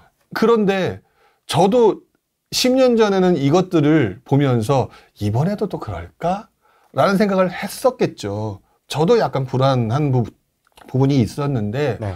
지금 정부는 결국 정부가 원하거나 정부가 하는 패턴은 딱 정해져 있단 말이죠. 시장이 복잡하거나 꼬이지 않게 만들어 간다. 근데 지금은 앞으로 꼬일 거는 공급 부족과 전세 가격 상승. 얘를 풀려면 결국 공급을 늘리거나 또는 공급을 늘리는 게 한계가 안 다르면 비아파트 부분을 풀어서 단기적으로 주사를 맞춰놓거나 그게 안다면 다시 매매 수요 활성화거든요. 부동산 관련된 정책들만 복귀하셨어도 다 아는 내용이거든요. 단 한 번도 정부가 빠지지 않고 계속 해왔던 내용들. 그러면 지금 불안하고 그냥 잘 모르는 상태에서 규제가 들어올지 뭐 할지 모르는 상태에서 멋모르고 베팅하실래요? 방향성이 몇 년 후에 명쾌하게 있는 그거에 대해서 과거에 우리 선배들은 어떻게 투자했지? 과거에는 어떤 식으로 했지라고 하면서 조금 지금 투자하지 않더라도 그 전략과 전술을 세워가면서 확실한 100% 수익을 만들어내는 거에 포커스를 맞추고 집중할 거냐? 저는 후자일 것 같거든요. 그러니까 저는 지금 마음이 편한 거예요. 그러니까 여러분들한테 이 얘기를 하는 거예요. 아이고, 너무 급해. 이렇게 될 텐데 뭐 이렇게들 설치나. 진짜 노인 양반 같은데요? 약간 그렇게 얘기를 하는 거죠. 자꾸 뉴스나 이런 데 보면 이 뭐 디포가 50억이네 뭐가 뭐 신고가를 찍었나 어쩐데 막 이러니까 막 지금 불행이 어떻게 2, 3년을 여기서 어떻게 더 기다리니까 지금 몸이 달아 죽겠는데. 그러니까 제발 좀 반포 같은 데 보지 말고요. 기본적으로 그 아파트 가격에 대해서는 그다지 신경 안 쓰셨으면 좋겠어요. 아파트 50억이요. 앞으로 2, 30년 후에는 서울에 있는 하급지도 50억이 될걸요? 그건 어차피 인플레이션 때문에 나타나는 현상이잖아요. 그래서 먼저 사는 게 좋긴 하죠. 근데 이왕이면 싸게 사는 게 맞는 거잖아요. 그리고 지금 이렇게 안달복달한 이유가 뭘까요? 그 안달복달을 왜 하는지 모르겠어요. 제 입장에서. 잔상, 과거의 잔상. 결국은 제가 볼 때는 힘드니까 빨리 은퇴해서 쉬고 싶다는 거거든요. 그게 굉장히 강할 거예요. 내 회사 생활 이렇게 힘든데, 요번에 보니까 동탄 요번에 300만 명이 들어왔는데 어떤 놈인지, 부럽다. 오늘 보니까 뭐 현대? 그런 기회들이 앞으로 계속 나올 거라고 저는 보여지고 있고, 근데 네. 그거에 대해서 지금 말도 안 되는 300만 분의 1? 그거에 얽매여서 이렇게 하기에는 지금 시장이 여러분들한테 그렇게 기회를 자주 주는 것도 아니고, 그러니까 좀 차분히 하시는 게, 그리고 이미 본인들이 나도 모르게 약간 도박 성향에 지금 파묻혀 있는 것 같아요. 차근차근 가장 기본적으로 많이들 써보셨던 용어는 복리의 마법 이렇게 얘기하잖아요. 네. 좋은 얘기다. 말들은 잘해. 근데 복리의 마법이 뭔지에 대해서는 아무도 몰라. 적게 먹어도 그게 시간이 손해 없이 꾸준히 가서 그거에 곱하기 배수로 가게 되면 어마어마한 수익이 된다라는 거거든요. 그러면 본인이 원하는 은퇴고 뭐고 다 그냥 알아서 해결이 되는 부분일 텐데 자꾸 리스크를 지려고 하죠. 지금은 리스크가 되게 큰 시기라고 보여져요. 그래서 제가 여기서 다시 한번 명확하게 얘기하지만 저는 하락을 얘기하거나 지금 굉장히 심각한 문제가 있다고 얘기하는 게 아니에요. 상승이에요. 상승인데 지금 현재 여러분들은 많은 사람들의 마케팅 용어와 마케팅적 용어와 그 다음에 여러분들의 조급함에 의해서 남들한테 돈을 벌어주는 시장 속에서 지금 헤매고 있는 중이다. 여러분들이 돈 벌 수 있는 거, 확실하게 돈 벌 수 있는 그거를 생각해 볼 때, 혼란스러워서 상승할 수도 있고 하락할 수도 있는 50대 50 시장 1년 안에 그 시장에 투자하시겠습니까? 2, 3년 안에 100% 수익을 극대화시킬 수 있는 시장에 투자하시겠습니까? 라고 하면 후자일 텐데 막상 지금 그것에 혼란스러움을 갖고 있지 않느냐라고 얘기를 하고 싶고요. 그래서 저는 여러분이 가능하면은 전세 가격 상승과 여기에 따른 매매 수요 활성화라고 하는 부분, 그 다음에 지방장이 너무너무 힘들어서 정부 입장에서는 이 시장을 조금 완화시켜주고 살려줘야만이 부동산 시장이 제대로 돌아갈 수밖에 없는 이 상황과 정부가 그렇게 할 수밖에 없음을 이용하는 똑똑한 투자자가 돼야 되는 게 맞다고 봐요.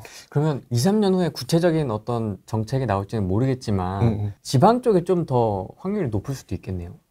그렇죠. 그 말 했으니까 갑자기 또 생각을 했는데 제가 얼마 전에 나와서 아무런 기준과 뭐도 없이 지방 가라고 하는 사람들이 뭐냐 막 그러면서 제가 막 뭐라고 했죠. 한 적이 있었잖아요. 그랬더니 거기에 댓글과 저의 그 유튜브에서 이분은 지방 되게 부정적임 이렇게 표현을 하시더라고요. 그래서 그거 보면서 제가 속으로 무슨 생각을 했냐면 이분은 공부한 적이 없음. 답글 다시죠 거기다가.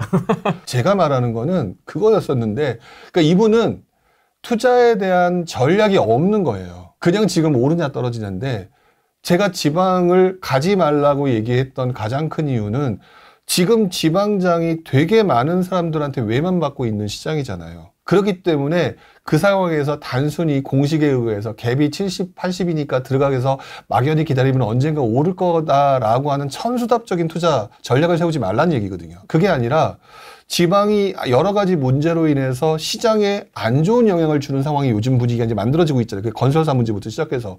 이렇게 되면 정부가 자연스럽게 판을 만들어주면서 지방을 살 수 있는 구조를 만들어줄 텐데 그때 들어갈 때 흔히 하는 말로 뭐 갭 투자를 한다라고 하게 되면 그때 입지가 괜찮은 곳에 갭 투자를 뭐 70, 80에 맞춰서 들어갈 수 있다. 그때 들어가도 될 거를 그러면 그 시간 동안에 여유 있게 공부도 하고 과거에는 어땠는지 찾아볼 수 있는 여유가 충분히 있을 텐데 지금 그런 공부할 수 있는 준비는 하나도 안 된 상태에서 누가 얘기하니까 들어가야 된다.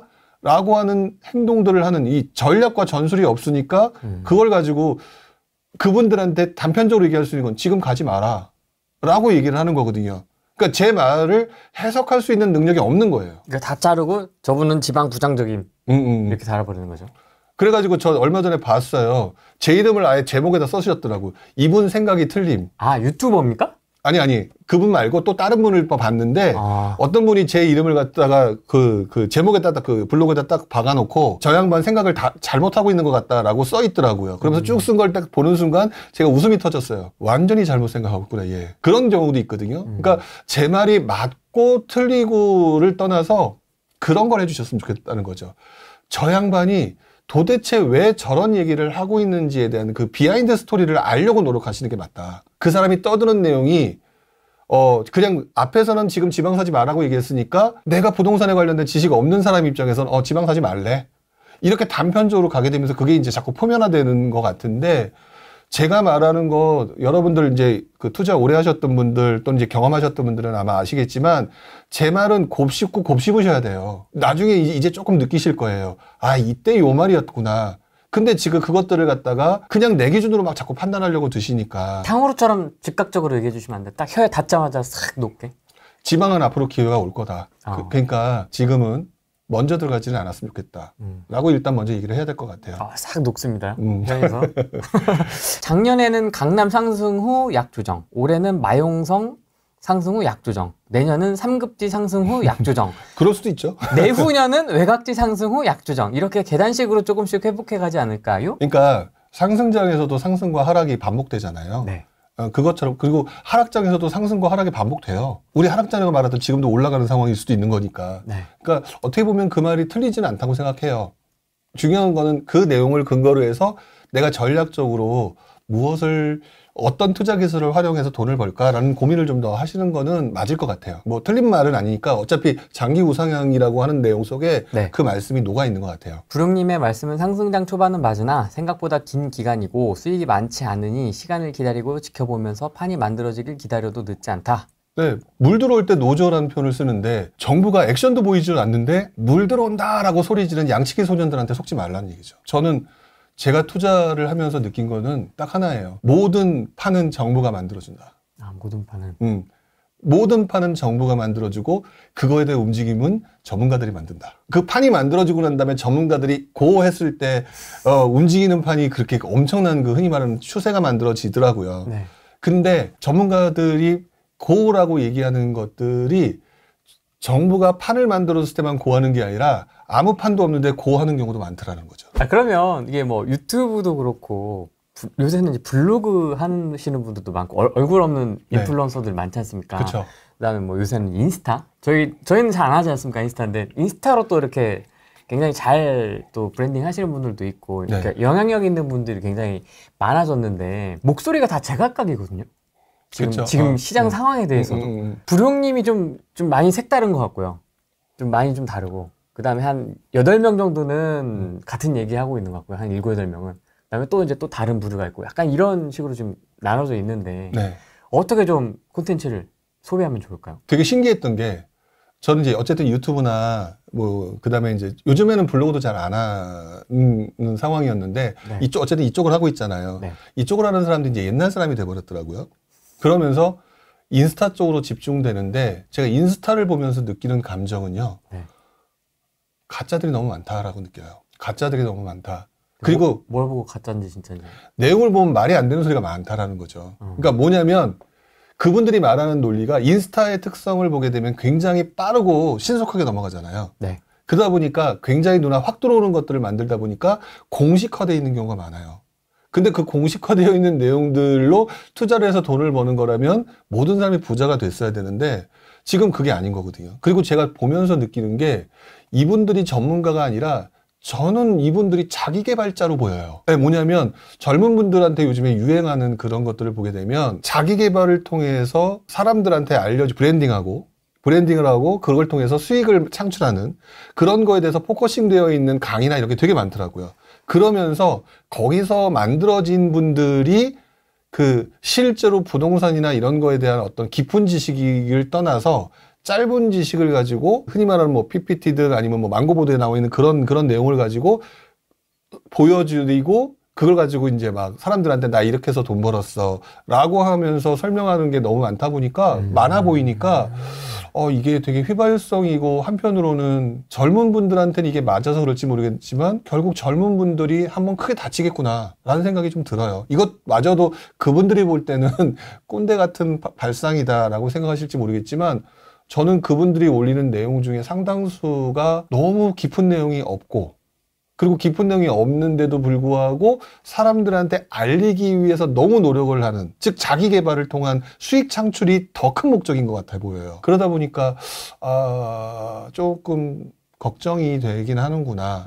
사실 이렇게 말하는 이 꼰대 세대에도 똑같은 상황이 있었어요. 있었기 때문에 뭐 어디서나 발생됐던 문제이면 틀림이 없지만 그것 치고는 이 문화가 이 SNS 문화가 더 활발해짐으로 인해서 그쪽 컨텐츠에 노출되는 사람들이 더 많아지니까 실수하는 사람이 좀 많아지긴 하겠구나.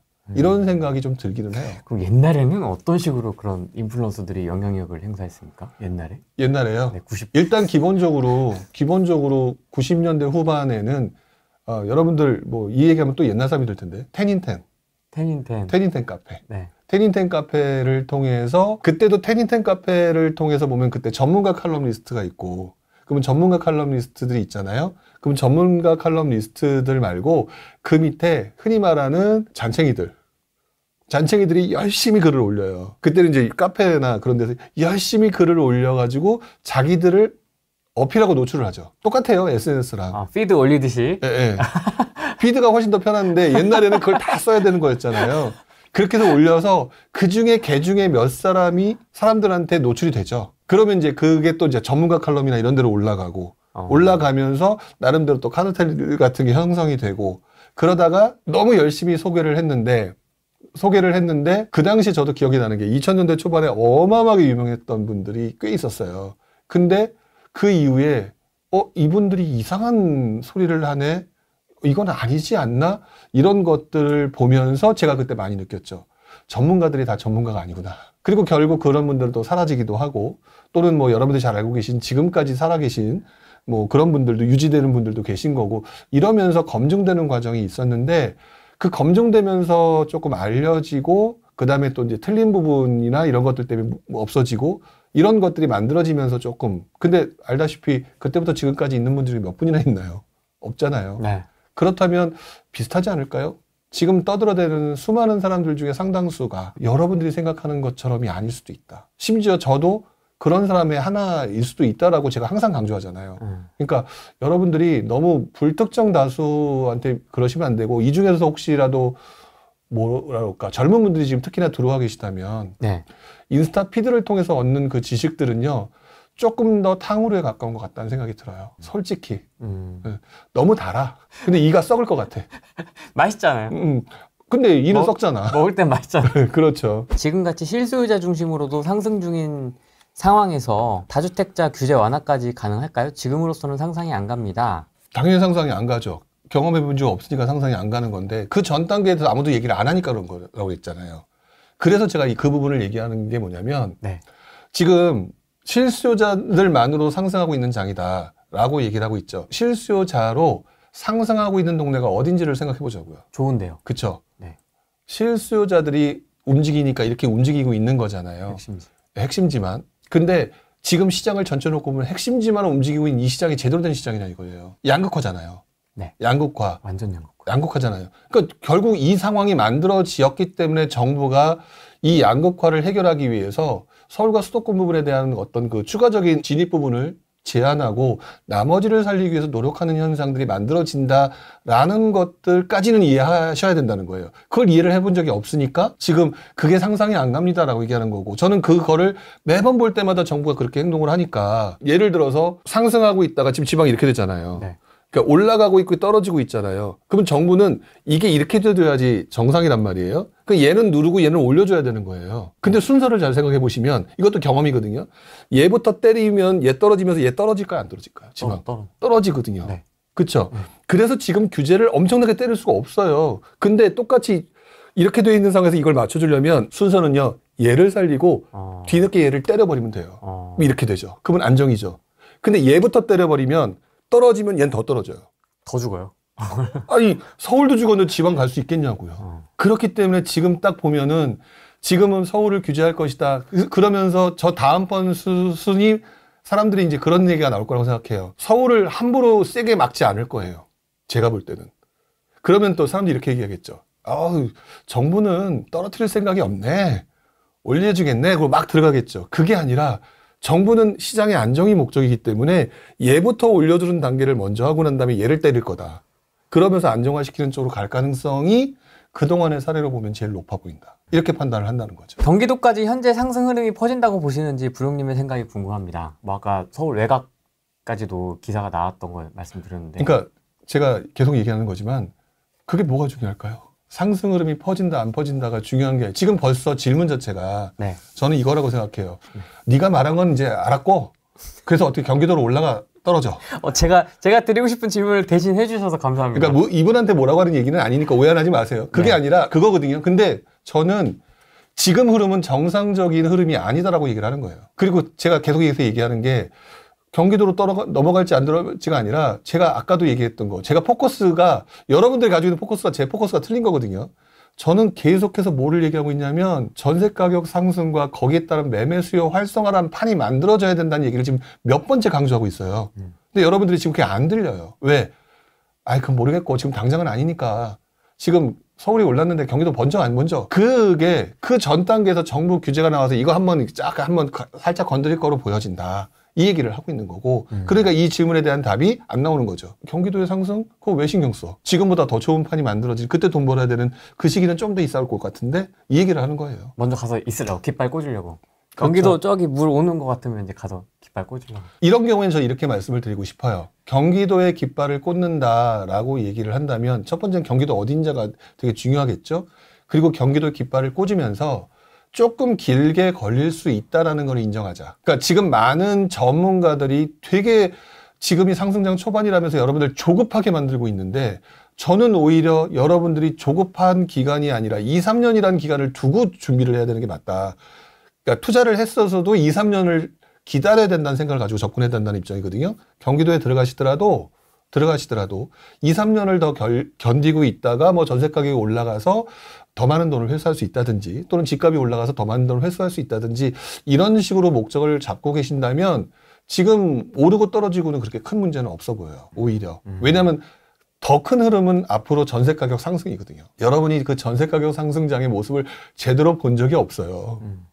여러분들이 지금 경험한 거는 아마 2019년, 20년, 21년도에 막 전국을 돌아다니면서 갭 투자하면서 막 올라가면서 전세 가격 올라가는 그 장만 보시고 그 시장을 기준으로 지금 전세 가격 상승을 판단하고 계시죠. 제가 봤던 2009년에서 2015년도까지의 전세 가격 상승장은요, 지금의 몇 배예요. 그 본 적이 없으니까 그게 상상이 안 되시는 거거든요. 그 전세 가격 상승 시장은 여러분들로 하여금 갭 투자의 전성시대와 갭 투자 전문가들을 만들게 됐던 시장이에요.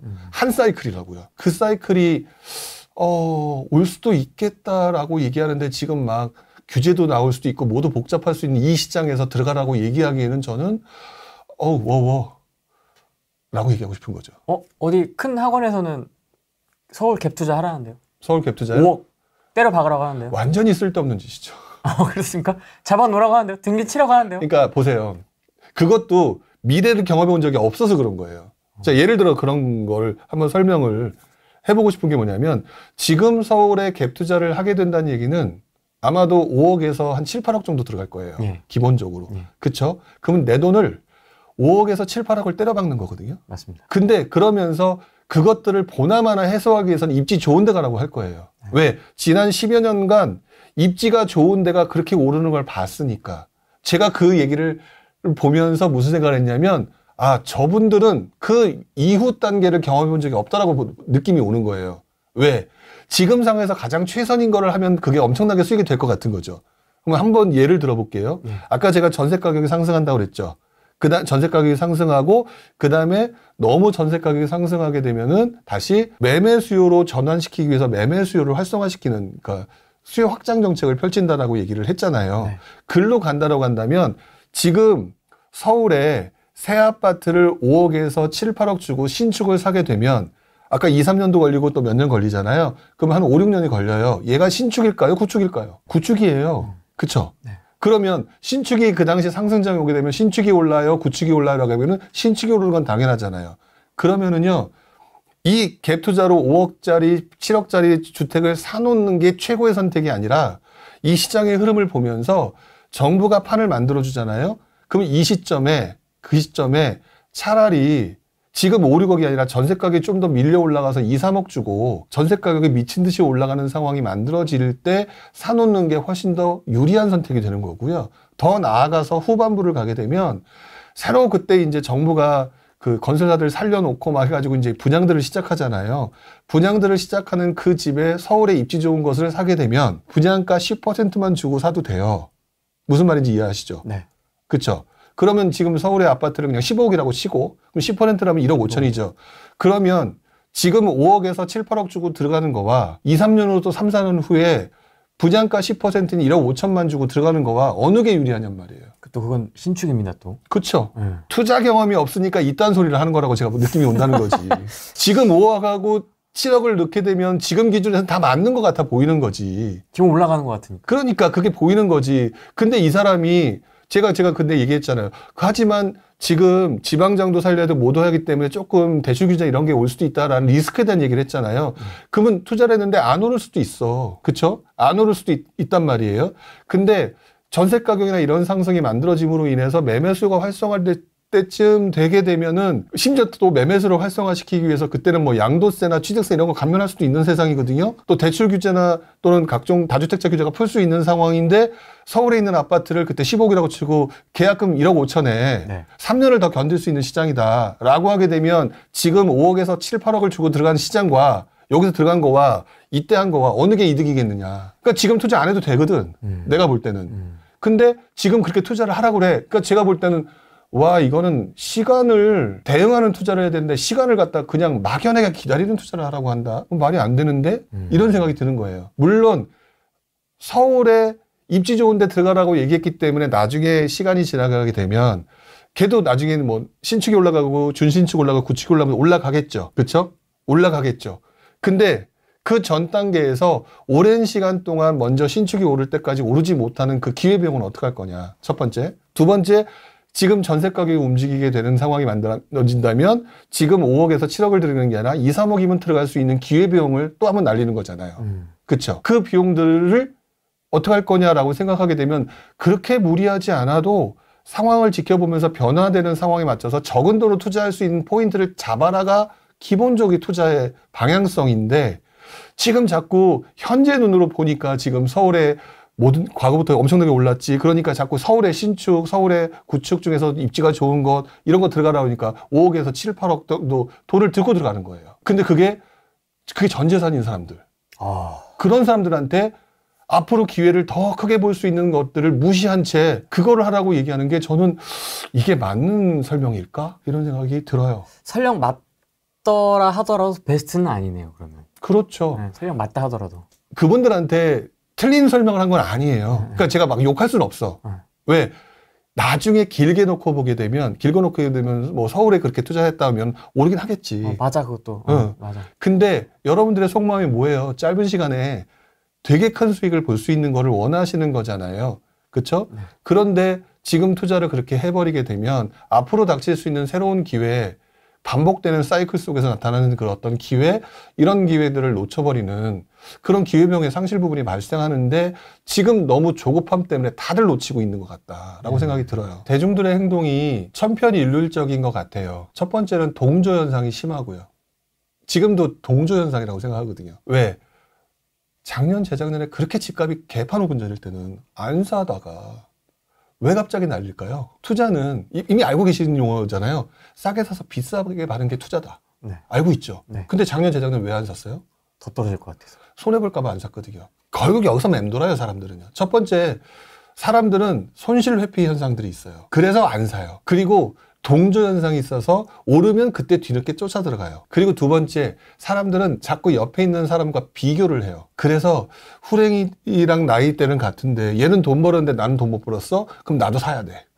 약간 이러면서 비교 우위를 좀 찾으려고 하는 사람들의 속성들이 있는 것 같아요.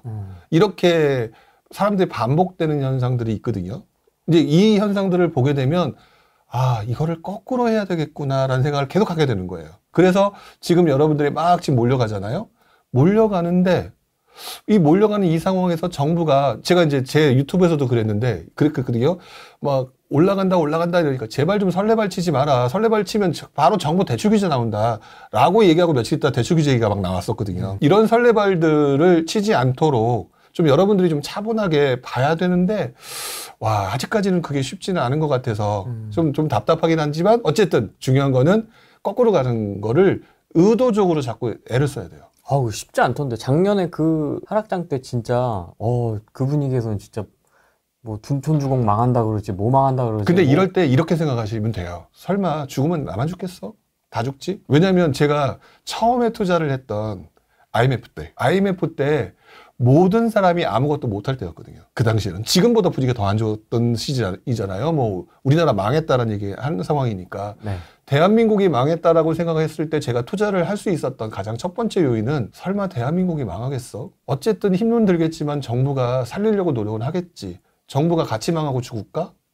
그 다음에 국회의원들이나 정부 당국자들이 우리나라가 있어야지 나름대로 떵떵거리고 살 텐데 망쳐놓고 다 도망가고 살까? 살아날 거야. 약간 긍정적인 요소가 있었거든요. 뭐 우리 맨날 보면 대한민국은 강합니다 라고 얘기하잖아요. 대한민국이라고 한 나라가 그렇게 쉽게 망할 거라고 생각하지 않으면 오히려 떨어졌을 때 살 수 있는 기회가 만들어지는 것 같아요. 그래서 저는 그때 진짜 좋았었어요. 첫 번째부터 저는 그 경험이었거든요. IMF 때. 네. IMF 때 상공이었으니까. IMF 때 그 경험이 금융위기 때 저를 만들어준 거거든요. 그 중간에 약간 시행착오는 있었지만 금융위기 때 남들 또 그때 야 미국도 무너졌는데 라고 생각했잖아요. 우리나라가 가만히 있겠냐. 미국이 기침하면 우리나라는 뭐 병들어서 누워버린다는데 아무도 안 살 때 지금이 기회일 수밖에 없다. 마찬가지거든요. 지금도 사실 작년 재작년에 그렇게 떨어졌을 때 문제는요. 그 전에 영끌했던 사람들이 그때 무너진 거잖아요. 많은 사람들이. 근데 그때 뭐 몇 억씩 뭐 그때 30% 40% 떨어졌다. 그때 싸게 샀던 사람이 지금 승자가 됐잖아요. 왜 자꾸 그걸 복귀 안 하냐고요. 그게 이제 본능을 자꾸 거스르려고 노력을 해야 되는 거고. 그러면 지금의 현상들은 여러분들은 또다시 동조 효과를 보이고 있는 중인데 동조 효과를 따라가서 추격 매수를 하는 사람 쳐놓고 돈을 잘 번 사람들은 없다. 단기적으로 잘 번 사람들은 없으나 결국 돈 관리 못 하더라. 벌었어도 나중에 잃더라. 라고 생각이 들어요, 저는. 실제로 제가 2009년도에 시장이 다시 한번 꺾였단 말이에요.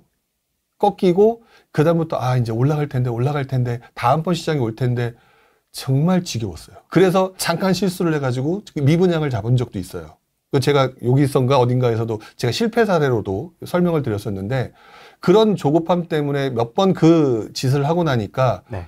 야, 판이 만들어지고 난 다음에 선도 투자자가 아니라 조금 눈치 빠른 놈처럼 뒤에만 붙어서 들어가도 돈을 크게 벌 수 있는 거였구나. 조급할 이유가 없겠구나라고 하는 거를 다시 한번 확실하게 느끼게 됐던 것 같아요. 그러니까 여러분들이 지금 조급함이라고 하는 부분은 너무 좀 빨라요. 그렇기 때문에 계속해서 말씀드리는 전세 가격 상승과 매매 수요의 활성화라고 하는 새로운 판, 그리고 그것보다 먼저 올지 나중에 올지 모르겠지만 서울은 올라가고 있는데 지방장이 죽음으로 인해서 발생되는 건설사의 문제점과 공급 부족의 강화, 이 부분을 해결하기 위한 정부의 각종 대책들을 이용해서 뭐 지방을 들어갈 수도 있는 거니까 이런 방식의 투자 패턴들을 지금 준비하면서 나라면 어떻게 해야 될까라고 하는 부분들을 계속 고민해야 되는 시기인데 여러분들의 지금 딱 단맛, 입맛에 맞게 지금 서울이 올라가 그러니까 가? 이러고 있다라는 거 제 말이 틀려서 진짜 서울이 올라갈 수 있죠. 그건 제가 항상 말씀드리게 저도 틀릴 수 있다라고 얘기하는 게 저도 사람이기 때문에 인정을 하겠지만 그래도 제가 이렇게 자신 있게 말씀을 드리는 이유는 그래도 큰 돈을 버는 방법은 쫓아 들어가는 투격 매수가 아니다. 항상 시장에 변화되는 시점에 그 포인트를 잡는 게 더 큰 수익을 낸다.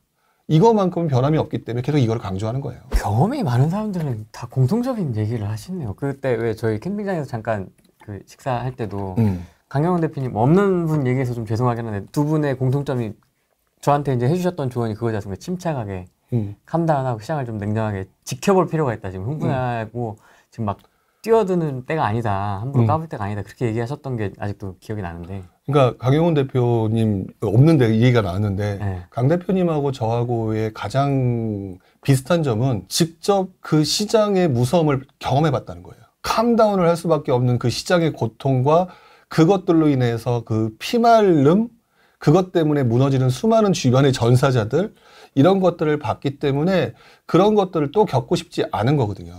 그러니까 그것들을 보면서 항상 조심스럽게 얘기를 하는 건데 여러분들은 내가 원하는 거는 그런 얘기를 듣고 싶은 게 아니다 보니까 이 사람들의 이런 얘기를 하는 사람들의 얘기가 잘 안 와닿는 거라고 저도 생각해요. 뭐 저라고 옛날에 안 그랬겠어요. 저도 이런 식으로 얘기하게 되면 아우 답답해. 씨, 어쩌라고. 뭐 사람인 거야 말라는 거야. 저도 똑같이 그랬는데 바뀌더라고요. 캄다운이라는 게 엄청나게 중요한 거구나. 근데 지금 많은 분들이 집값이 올라가는 것 같으니까 그런데 지금 뭐 그러면서 지금 보면서 제일 재밌는 것 중에 하나가 지금 뭐 거래량이 뭐 6천 건을 넘어섰다. 네, 7천 건에 7천 건을 육박한다. 그러면서 막 얘기하는데 되게 웃겨요. 그 2000년도 그거 아마 2007, 8년도부터 아마 거래량이 나올 거예요. 그거 다 까놓고 한번 보세요. 지금이 얼마나 낮은 수준인가. 그러니까 지금 사람들이 얼마나 언론 플레이에 노란하고 있느냐도 정확히 느껴지는 게 뭐냐면 언론에서 말하는 6, 7천 건 대단한 숫자다라고 얘기하는 게 직전에 올 초에 최악인 상황을 놓고 그 기준점을 잡고 하기 때문에 엄청나게 오른 거거든요. 근데 이 거래량의 모든 것이 등록되어 있는 서울 부동산 그 광장 이런 데 나와 있는 거야. 아마 2008년? 2007년 아마 이때부터 있을 텐데 이거 다 다운받아서 놓고 비교해 보세요. 지금이 어떤 상황인가. 그냥 서울의 평균 거래량 수준 정도밖에 안 돼요. 하지만 추세가 중요하다 이러잖아요. 추세. 그렇죠. 증가하고 있다. 그 추세는 주식에서 얘기하죠. 그 추세는 어떤 그 돌파 시점을 돌파했을 때예요. 그 구간 바운더리 내에서 지금 움직이고 있다고. 이 안에 있구나. 안에서 움직이고 있고 두 번째로는 그게 이제 제 경험이겠지만 이때 정부는 대출 규제라고 하는 강력한 정책을 가지고 있다. 그리고 이게 계속 오르락 내리락 하는 것들이 반복되고 있는 거거든요. 그러니까 지금 올라가는 추세다라고 보기에는 너무 짧아요. 너무 짧아 보여요. 그래서 정부 정책이 하나가 더 나와서 뭐 대출 규제나 이런 거 나왔는데 그럼에도 미쳤다? 그러면 한 번쯤 저도 제 생각을 좀 접고 고려해 보겠어요. 그때는. 근데 제 생각을 지금도 접지 않는 가장 큰 이유는 규제가 나오는데 추세가 여전히 이어지고 있다? 그러면 대출 규제를 더 강하게 할 가능성이 높다. 기절할 때까지 때리겠다. 한 번 더 때릴 것 같다. 왜?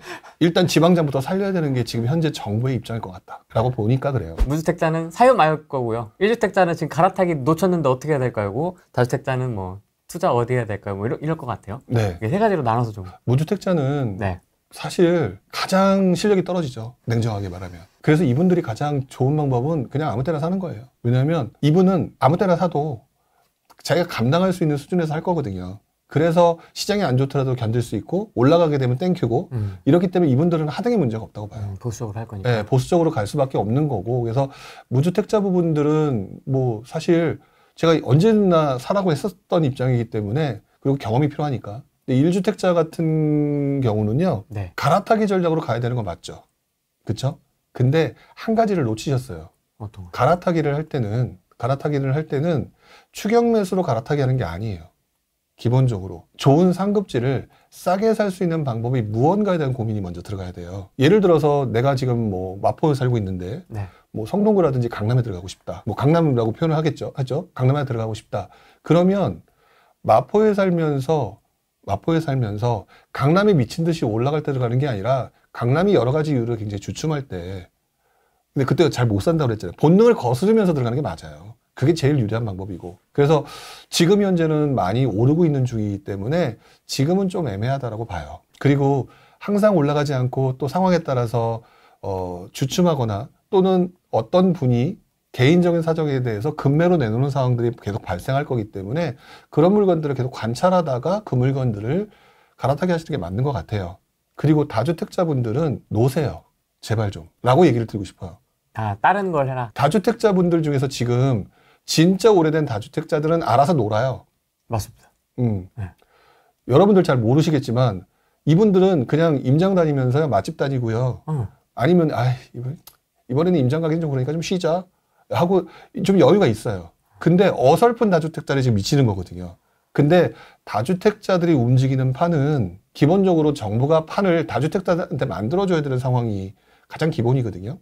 여러분들이 알고 있는 그 다주택자들의 판을 과거 한 15년? 네. 요때부터 한번 얘기를 해보면 2008년부터 9년까지 다주택자들이 집을 살 수 있도록 만들어준 게 지방판이에요. 지방시장이에요. 그리고 2014년도, 15년도 요때 만들어준 게 서울에 살 수 있도록 다주택자들의 판을 만들어줬고요. 그리고 난 다음에 2019년도에 부산 조정지역 해제라고 하는 판을 만들어주면서 지방장으로 다시 몰려갈 수 있게 만들어줬던 판이 또 다른 판이었었다고 볼 수 있거든요. 즉 다주택자분들은요. 세상을 자꾸 여러분들 기준으로 보지 않으셨으면 좋겠어요. 다주택자라는 판은 정부가 만들어줘요. 그렇기 때문에 다주택자들을 위해서 뭔가 판이 만들어지는 데까지는 여러분들이 내 물건들을 팔기도 하고 또는 그냥 쉬기도 하고 이렇게 가다가 판이 만들어졌을 때 통장에 돈이 있어야지 그때 움직일 수 있는 거거든요. 근데 괜히 헛짓거리 한답시고 막 미리 먼저 움직이게 되면 통장에 돈이 없으실 거예요. 돈이 없으면 닥쳤던 개가 지붕 쳐다보듯이 될 테니까 다주택자분들이 극복해야 될 게 하나가 있는 게 뭐냐면 통장에 돈이 있는 것을 즐기고 지방에 임장을 꼭 가야 된다라고 하는 어떤 그 강박? 아니면 서울에 임장을 가야 되는 이 강박들을 벗어나는 연습들을 하는 시기다라고 생각하셔야 돼요, 지금은. 그렇게 하셔야 된다. 하락장을 겪어본 몇 안 되는 선배로서 끝으로 좀 구독자분들이 나 이거 좀 꼭 진짜 좀 꼭 좀 기억했으면 좋겠다. 잊지 말고. 저희 같은 사람들을 볼 때 보면 답답해 하세요. 너무 보수적이야. 뭐 이런 느낌으로. 근데요. 너무 보수적이야 라고 되어 있는 사람들이 왜 그렇게 됐을까를 생각을 해보시는 게 맞다라는 거죠. 그러니까 그게 뭐냐면 내 입맛에 맞는 사람을 찾고 있는 거거든요. 근데 여러분의 입맛은 탕후루라니까요. 여러분의 입맛은 단짠단짠이에요. 근데 돈 버는 사람들을 자세히 보시게 되면 아무것도 아닌 그냥 되게 슴슴하고 뭐뭐하는 건데 평양냉면 같은 거예요. 맞아. 이게 무슨 맛이지? 약간. 네, 그런 느낌이어야 되거든요. 근데 여러분들한테 원하는, 그러니까 시장에서 돈을 버는 것들이 저도 역시 단짠단짠을 좋아했던 사람이지만 네. 단짠단짠이 건강에 좋지 않고 나의 투자에 도움이 되지 않는다는 걸 알게 된 사람들이기 때문에 보수적으로 바뀐 거거든요. 네. 근데 나이도 있고 경험도 많다라는데 되게 강력하게 얘기하는 애들 있잖아요. 걔네들 야바이꾼이에요. 진짜 많아요. 지난장에 예전에 한번 이제 우리 개인적으로 제가 한번 얘기한 유튜버 중에 네. 지난장에 굉장히 막 단짠장짠으로 해서 유명했다가 가라앉았는데 이번에 유튜브 때문에 살아나신 분들이 몇 명이 있어요. 네, 네. 그런 분들이 있거든요. 네. 그 단짠단짠에 속지는 않았으면 좋겠다. 먹는 건 단짠단짠 먹으세요. 괜찮아요. 근데 부동산은 단짠단짠을 하더라도 슴슴한 것에 대한 어떤 기본적인 그런 것들은 잊지 않으셨으면 좋겠다. 그리고 저희 같은 사람들이 도움이 안 될 수도 있겠는데 어떤 특정 시점에는 분명히 도움이 되니까 그분들이 하는 얘기를 한번 곱씹어 볼 필요는 있었으면 좋겠다 라는 얘기를 좀 드리고 싶고요. 네. 그 다음에 생각보다 이 시장이 여러분들의 입맛에 맞지 않은 구간이 길어요. 진짜 그런 것 같아요. 진짜. 그래서 우리 그러잖아요. 계획대로 된 적 있어? 여러분들 솔직하게 계획대로 된 적 별로 없으시죠? 특히 투자는 아예 안 되던데요? 계획대로 안 돼요. 그렇기 때문에 내 계획이 먼저 앞서게 되면 본인은 투자자로서 밀려요. 시장이 예를 들어서 전세 가격이 안 오르는데 갭 투자로도 성공하겠습니다 라고 해서 갭 투자만 주구장창 해봐요. 전세 가격이 안 오르고 집값이 안 오르는데 어떻게 갭 투자로 성공할 수 있겠어요? 맞습니다. 결국 나를 시장에 맞춰야 되는 거거든요. 그러려면 시장에서 오래된 사람들이 무슨 소리를 공통적으로 하는지를 들어볼 필요가 있다. 자꾸 돈 버는 그 자체만 집중하지 말고 그러다 보면 돈 벌리는 게 보일 거다. 맨날 보는데 기준이 명확해서 돈 벌리는 게 보이면 얼마나 행복한지 아세요? 그런 게 돼야죠. 계속해서 누구한테 돈 내고 이 사람한테 컨설팅 받고 이러고 사실 거냐고요. 부령님이 나오시면 생각할 거를 참 많이 주세요. 제가요? 네, 생각할 거, 고민할 거, 내가 앞으로 어떻게 방향을 잡아 나가야 될까 이런 것들에 대해서 좀 더 고민을 많이 하게 되는 것 같아요. 그러니까 생각할 거리를 만들어낸다는 그 단어가 저한테 되게 감사한 단어인 게 제가 그래서 실력이 늘었던 것 같아요. 저도 없는 사람이 돈을 벌기 위해서 온갖 궁리를 하잖아요. 돈을 벌려고 온갖 궁리를 하는 과정에서 찾던 것들이 이제 저도 이렇게 모르게 나오는 것 같고 그런 것들이 여러분들한테도 분명히 도움이 될 거다라고 저는 확신을 해요.